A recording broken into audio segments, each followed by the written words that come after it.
Good morning everyone, সবাইকে আমার ব্লগে আরও একবার ওয়েলকাম জানাই। লাস্ট ডে আমি এই ধরনের একটা ব্লগ শেয়ার করেছিলাম, যেটাতে আমি খুবই ভালো রেসপন্স পাই। তাই জন্য আজকে ভাবলাম কেন না ওই ধরনেরই একটা ব্লগ শেয়ার করি। সকালে হাজব্যান্ড অফিস চলে যাওয়ার পর আমি স্নান করে ফ্রেশ হয়ে যাই, কারণ আমার সকালে স্নান করতে খুব ভালো লাগে। আমি যতক্ষণ ফ্রেশ হই না আমার কিছুই ভালো লাগে না। আর যদি সকালে স্নান করি, হাতের কাছে যে কটা কাপড় থাকে সেগুলো আমি ওয়াশ করে নিই। কালকে গেছিলাম লন্ড্রিতে, যেগুলো ভারী জিনিস ছিল, লাইক বেডশিট, কার্টন, তারপর ওর জিন্স, এগুলো সব লন্ড্রিতে ধুতে দিয়ে এসেছি।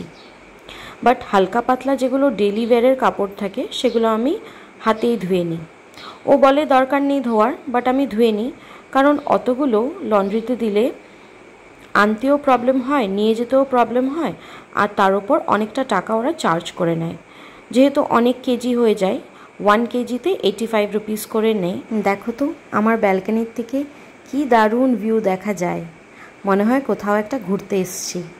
আমি খুব লাকি মনে করি যে আমি এরকম একটা জায়গায় থাকার অপরচুনিটি পেয়েছি। ব্যালকনিটা এতটাই দারুণ, এর জন্য আমি ভাবি এই জায়গাটায় আমি ভিডিও করব। লাস্ট ভিডিওতেও আমি ব্যালকনিতে একটা ভিডিও করেছিলাম, আজকেও ভাবলাম ব্যালকনিতে করি, কারণ এক তো ব্যালকনিতে ভিডিও করলে খুব সুন্দর ভিডিও আসে আর তোমাদেরও দেখতে ভালো লাগবে।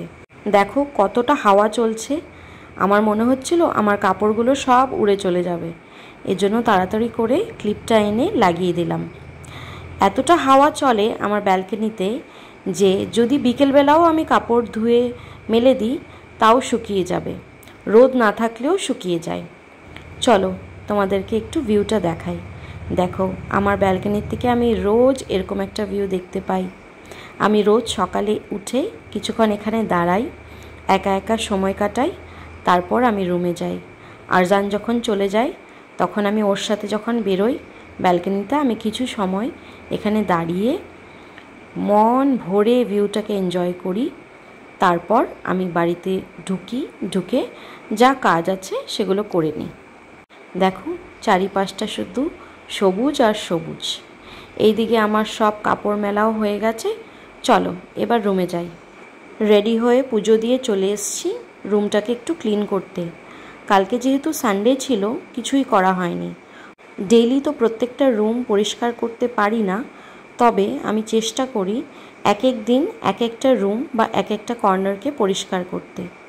এই নিয়মটা আমি শিখেছি একজনের ব্লগ দেখে, যে প্রত্যেক দিন প্রত্যেকটা কর্নার পরিষ্কার না করে এক এক দিন এক একটা কর্নার পরিষ্কার করলে পুরো রুমটাও ক্লিন থাকে আর সব জায়গাগুলো ক্লিন করাও হয়ে যায়, নিজের খুব একটা পরিশ্রমও হয় না। সত্যি আমি আগে কি করতাম, প্রত্যেক দিন প্রত্যেকটা রুম ক্লিন করতাম আর খুব টায়ার্ড হয়ে যেতাম, বাট এখন সেটা করি না। এখন এক এক দিন এক একটা রুম বা এক একটা কর্নার করি। তবে আজকে এই রুমটা পুরোটাই ক্লিন করব, কারণ ভীষণ মেস হয়ে আছে। কালকে আরজান পুরোটা দিন এই রুমেই ছিল, ওর নাকি এই রুমটা খুব ভালো লাগে, তাই জন্য পুরো দিন এই রুমে ছিল। এই লিফটটা যে দেখতে পাচ্ছ, এটা আমাকে একজনা গিফট করেছিল। আমার স্টুডেন্টের বাড়ির থেকে আমার বিয়ের সময় গিফট এসছিল, তাই জন্য আমি এটাকে এখানে নিয়ে এসেছি। এটা আমার খুব প্রিয়, খুব ভালো লাগে আমার এই জিনিসটা।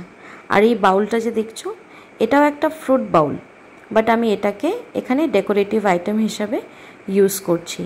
সাথে রেখেছি একটা সেন্টেড ক্যান্ডেল, যেটা রুমটার মধ্যে খুব সুন্দর একটা ফ্রেগরেন্স ছড়িয়ে দেয়। জানো, যখন আমাদের জিনিসগুলো আমরা এখানে নিয়ে আসি তখন বুফারের সাথে 2টো স্পিকার ছিল, বাট আমরা একটা স্পিকার আর পরে পাচ্ছি না, হয়তো হারিয়ে গেছে বা ওই গাড়িতেই থেকে গেছে, এর জন্য একটাই স্পিকার আছে। এই স্পিকারটা আরজান উইন করেছিল ওর অফিস থেকে। আর এই যে দেখো আমার কলসিটা, বিয়ের কলসিটাকে আমি এখানে সাজিয়ে রেখেছি।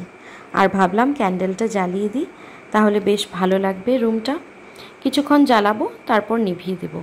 দেখো তো আমার রুমটা কেমন লাগছে, তোমাদের কি পছন্দ হয়েছে? আমার তো সেরকম জিনিস নেই, যেহেতু আমার নতুন সংসার, তবে একটু একটু করে চেষ্টা করছি যে রুমটাকে গুছিয়ে তুলব, আরও জিনিস কিনবো।